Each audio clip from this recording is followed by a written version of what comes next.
What's up, everyone? My name is Mr. Rage, and welcome back to my channel. This is going to be the first nighttime video of 2023, and this is also going to be a new series that I am starting on my channel called basically Horror Hits. And basically, what it is I will be sitting here and talking about horror films that I have watched, expected to suck, and they didn't really suck. So these are basically horror films that really surprised me and horror films that I really enjoyed and wasn't expecting to. So yeah, this is going to be a new full-on series on my channel. Expect to see more of these in the future, and I hope you guys enjoy. So this is the first horror film I actually saw in 2023, and this is the first one that actually really surprised me. The Conjuring 3: The Devil Made Me Do It.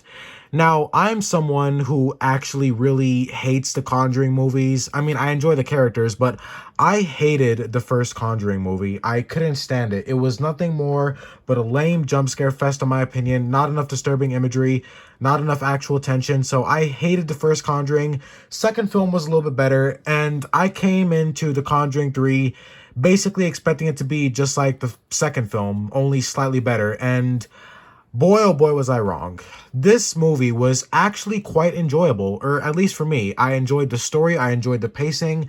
You had some decently good disturbing imagery. I've said this many times on my channel. I prefer scary imagery more than just lame jump scares. I'm sure any real horror fan could agree with that, because it's what you see that scares you, not the thing that jumps out at you and says boo. So I really enjoyed this film. It was definitely a very surprising film. I was not expecting to enjoy it, and here I am telling you that I did enjoy it. So yeah, Conjuring 3, this was definitely a decent first start into 2023 and my descent into madness watching all these crazy ass horror films. So yeah, Conjuring 3, definitely a very decent film.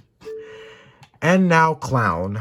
Now, let me explain how I do things. Now, when I watch a good horror film, or when I enjoy a good horror film, this usually puts me in the mood to watch a bad horror film. And I was expecting Clown to be just that. And boy, oh boy, was I dead wrong. This was actually a surprisingly good movie. Because like I said, like when I watch a good horror film, I like to watch a bad one. It's kind of like my way of cooling off. Like, especially if I watch a horror film that actually really scares me, because that's how I enjoy a horror film. So when I enjoy a horror film, that means it really scared me and I had fun with it. So that usually puts me in the mood to watch a bad horror film to cool off. And it was actually a mistake watching Clown, because this movie was not only really enjoyable, but it was surprisingly scary as well. The concept and the execution was masterfully done. And not only that, but this movie is full of gore. If you are a gore hound like myself, you are going to love this movie. This movie actually made me look away a couple of times, and that's something I usually don't do. Usually I have a high tolerance for gore, but this movie actually had me covering my eyes like a scared little girl at one point. So this was a great film, in my opinion. So definitely check out Clown as well. It's made by L. Rott. He's made plenty of other great horror films like Cabin Fever, as well as Haunted House. So definitely check out Clown. This was definitely this was my first real surprise hit of 2023, because I was not having bad expectations for The Conjuring 3 as much as this film. Like, I was expecting this film to be horrible, and the fact that it was actually amazing, this was definitely my first surprise hit. This is gonna be exciting. I actually want to do a full-on review for this one. Hereditary. Oh my God, this movie broke me.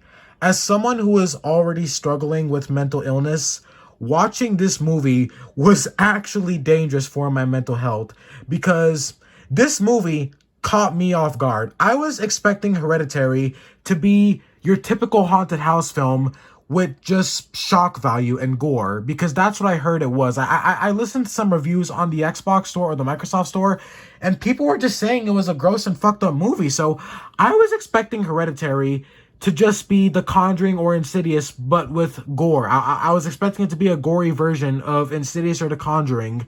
I am actually glad that this movie caught me off guard, and I am actually very glad with myself that I had such different expectations, or else maybe this film wouldn't have surprised me as much as it did. And that is the reason why Hereditary is one of the scariest movies I have seen so far this year. Hereditary is definitely, without a single doubt, one of the most frightening and downright disturbing and even depressing horror films I have ever seen. Like, the things that this movie deals with, this is also a very mature horror film. If you have kids in the area or a younger audience, I would not recommend it. This movie is both extremely dark, it's maniacal, it has a deep, dark, and depressing, and even downright hopeless feeling for the characters, and that hopelessness and that feeling of despair and darkness all rubs off on the audience. Hereditary was one amazing but one fucked up horror film. Jesus Christ, no other horror film has made me feel sad, depressed, disturbed, and so frightened all at once. This is one of the greatest modern horror films ever made. If someone says this movie is overrated, I'm sorry. Usually I respect personal opinions on this channel, but if you're someone who thinks this film is overrated, then you are not a real horror fan, and you probably didn't even pay enough attention to this movie, because Hereditary is one of the most frightening, one of the darkest, definitely one of the best horror films. Like, this movie followed me into my sleep. This movie violated me in my sleep. This movie showed up in my dreams without an invitation, made itself at home, and violated me in my sleep. This movie broke me. It took me almost a week to mentally recover from this movie. There is so much fucked up imagery in this movie. It's actually ironic because just a couple of days ago, I made a video talking about how oversensitive people should stop complaining about violent or disturbing horror films. But honestly, this movie might actually be just a little too much. I'm not saying it should be censored or banned, though. No, this movie done its job. This is an awesome movie. I want to do a full-on review for this movie. Stay tuned for that, because Hereditary, I give this film a 10 out of 10. This is the dude who made it. Check this guy out. This man makes Blumhouse. One man, this guy right here, made Blumhouse look like a Disney studio. Okay, let's get on to the next one. So, this is my second surprise hit of 2023. I came into this movie with very low expectations, and although some of those low expectations were actually met, this was still a very fun and enjoyable horror film. I saw this right after watching Hereditary, so it's like I told you guys, every time I watch a very scary horror film, I like to watch a bad one to cool off, and this one definitely helped me calm down a bit, but it was actually still a very enjoyable horror film. It's made by the exact same guy who made the Evil Dead films as well as the Spider-Man movies, the homie Sam Raimi over here. Great dude. So Drag Me to Hell was decent. It was definitely a decent little film. It had some gross and uncomfortable moments, you could say, you know, typical Sam Raimi fashion, typical Evil Dead fashion. Evil Dead's a masterpiece, by the way. This movie actually reminded me a lot of Evil Dead. Some people actually think it's in the same universe, and I could definitely agree with that. So Drag Me to Hell, definitely another good film, another good little decent fun horror film. If you're expecting extremely scary content, you might be a little disappointed. Just come into this movie expecting it to be like Evil Dead, and your expectations will be met and you will be satisfied, because to me, this movie pretty much is a sequel to Evil Dead, or just like an unofficial movie set in the same universe, because it'll definitely remind you of that. You know, it's got a lot of the same vibe and almost a lot of the same type of scenes that Evil Dead has, you know, crazy demonic possessions, you know, all types of gross and bizarre shit involving demons and all that crap. So yeah, Drag Me to Hell, definitely another decent hit.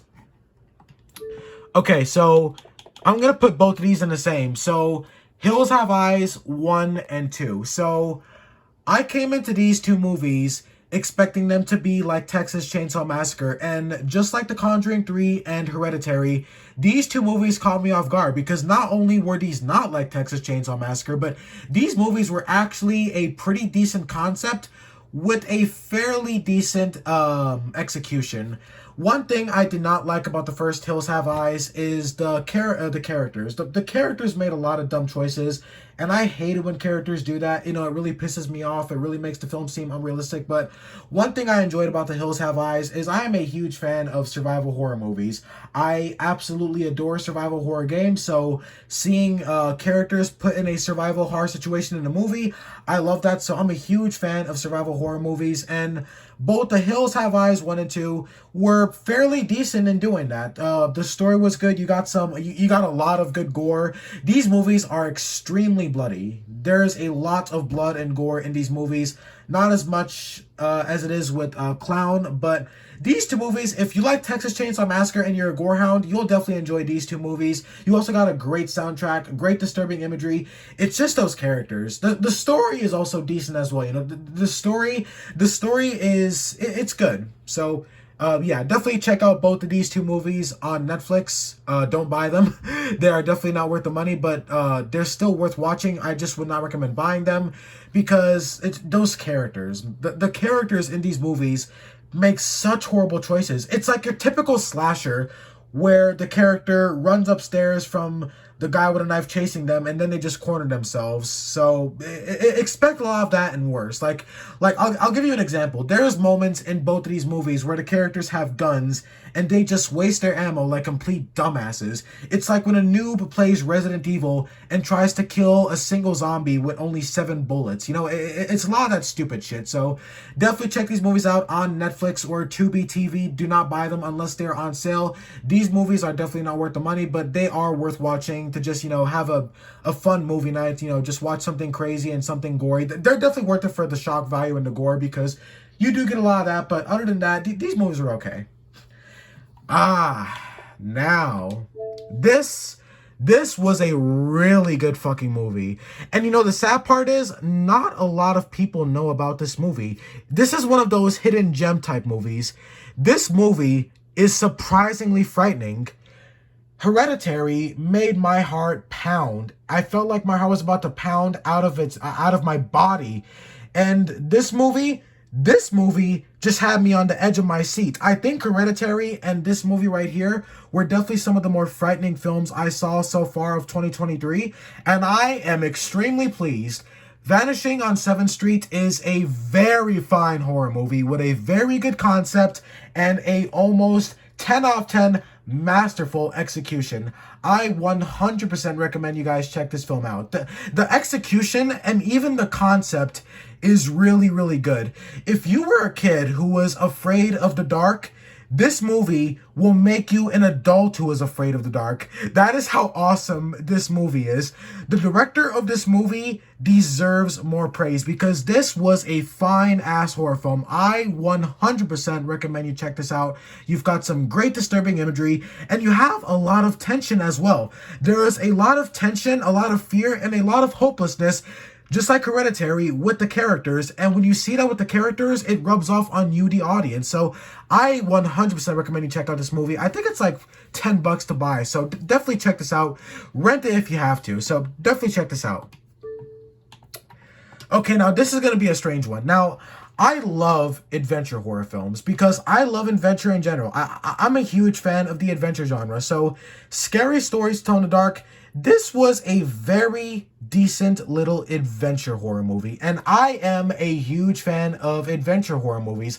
I absolutely love the horror films that are extremely scary, disturb me and follow me and violate me in my sleep, #rape. But I enjoy the little family-friendly horror films too, but this is an adventure horror film, although it's also a family-friendly horror film as well. Like, this is one of those horror films that is scary enough, but not extremely scary to the point where you could actually watch this with the whole family. It's not extremely scary. It reminds me a lot of Goosebumps. You know, if you watch any of the Goosebumps films, or if you watch any movies that are made by the same guy who made Goosebumps, I forgot his name. Yes, I know, I should be ashamed. Yeah, definitely check this out if you're a fan of Goosebumps. It reminds me a lot of that. Or Stephen King. You know, you got a lot of Stephen King vibes as well. In terms of gore, there's not a lot. You got a couple of lame kills. You know, the kills are definitely kind of lame, but this is one of those more fun type horror films. You know, it's more fun than scary, but I still recommend you check this out. Did this film really surprise me? Not really. It's exactly what I expected it, but hey, I still enjoyed it because, like I said, I enjoy adventure horror films. You got some good characters and a good story as well. You know, like I said, if you're a fan of Goosebumps, I feel like this was actually inspired by Goosebumps. I'm not entirely sure. Take it with a grain of salt, but I am actually willing to bet that this was probably inspired by Goosebumps because it feels like a combination of Goosebumps and Stephen King type shit. So definitely check this one out. Okay, last two films. I haven't seen this one yet, but I heard this one's gonna be good. I'll let you guys know. But Dark Skies. Now, I love Blumhouse. I love Jason Blum. So I love the Blumhouse movies. I love what those guys do. So I came in expecting this to be your typical Blumhouse fashion type horror film. I, for one, as a fan of Blumhouse, know that their movies are not amazing, but this movie was actually pretty damn good. You've got a little bit of paranormal activity in here as well. You know, you got like scenes with found footage, you've got camera scenes, you've got like the camera freaking out because of like some unidentified or unnatural type shit or unnatural force. This is like, I'm gonna spoil it. This is an extraterrestrial film. This is not about ghosts, although the film does want to make you think it's about ghosts. Like, I like how the movie makes you think that this is gonna be like about the paranormal or about ghosts or demons, but it's actually about aliens. It's about these evil aliens.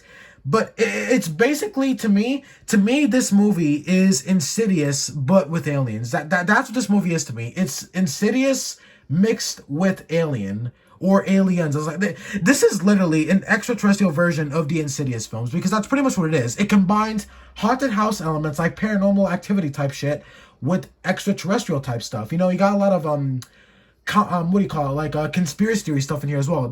If you're a fan of aliens, definitely check this movie out. Like, if you're like if you're into like alien conspiracy theories and, you know, government hiding shit from you and all that stuff, definitely check this movie out. You've got a lot of good scares as well. You've got some very good disturbing imagery, a lot of tension, a lot of fear, a lot of frightening and disturbing moments.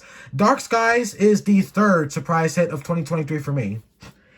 And now, the final movie, Deliver Us from Evil. Now, this was a very decent little horror film. It stars Eric Bana, one of my favorite actors because he played in the Hulk movie from 2003, and that movie is my childhood, but I love this guy. And this was a very fine little horror film. I love the idea of it. It's one of those horror films that it's based off of a true story, and the execution is actually good because, you know, usually when horror films say they're based off of a true story, usually they end up sucking because usually they're just a bunch of lame-ass exorcism films. And although this is also an exorcism film, it's actually more than that. This movie basically combines like religious horror with detective styled horror. So if you're a fan of like mystery and detective type horror as well as like exorcist type horror, you're gonna love this movie because I know I did because, well, I'm a fan of both of those genres. So I enjoyed this movie. This was definitely a fun one. Definitely very adventurous. So yeah, so those are my top 10 surprise hits of 2023. I hope you guys enjoyed this video. I'm about to watch The Sadness in a little bit. I will let you guys know in a community post, and if it lives up to my expectations, I will definitely make a video about it. And also expect a full-on review for Hereditary, as well as Dark Skies and Vanishing on 7th Street. These movies were too good not to talk about. So yeah, I hope you guys enjoyed this video. If you stuck by till the end, thank you so much for hearing what I have to say, and let me know, what do you think about these horror films? Did you watch any of these? And if you haven't, I fully recommend you check out each and every one of them if you haven't already. And yeah, be sure to like, share, comment, and subscribe. I'd also like to make a shout out to a couple of my new subscribers, all my subscribers. Thank you guys so much for subscribing. It really means a lot to me. And yeah, I will see you guys in my next video. Take care, y'all. Peace.